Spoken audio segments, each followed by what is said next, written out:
wa yahrumulan haram ala rajuli ngatase wong lanang walau majbuban wa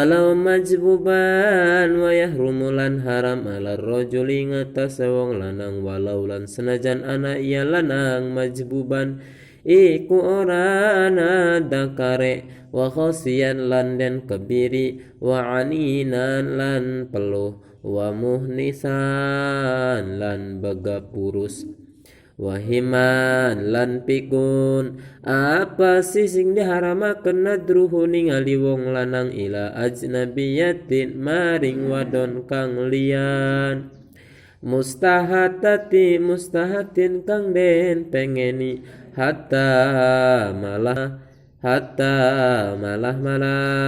ataupun sahengga ila maring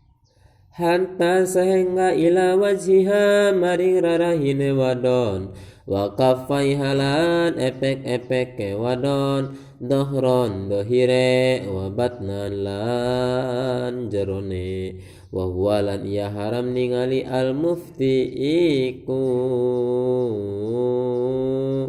matwahaken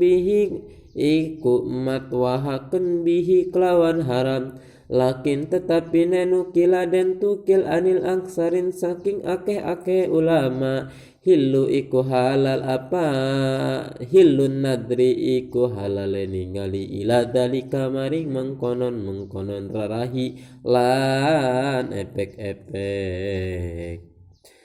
Amman nadru rajuli anapan utawi ningali wong lanang ila zaujatihi maring rabine lanang wa amatihi lan wadon amate lanang hala hayatin ing tingkah uripe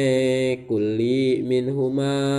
saban-saban hala hayati kulli minhuma ing tingkah uripe saban-saban minhuma saking karo-karone jaujah lan amah Fajaijun mangka iku wenang walau ma wujudi maniin lan senajan sertane anane kang nyegah minal istimna'i saking ngalap suka-suka imma bil yad fayusamma cokbun qaribiz zawali kang parak ilange mani kahaidin kaya head warohnin lan ngegadekakan amat lakin tetapi nayukrau dan makruhakan apa nadrul farji apa ningali farji hatta min nafsihi sehingga ningali farji deweke lanang bila hajatin kelawan ora ana kabutuh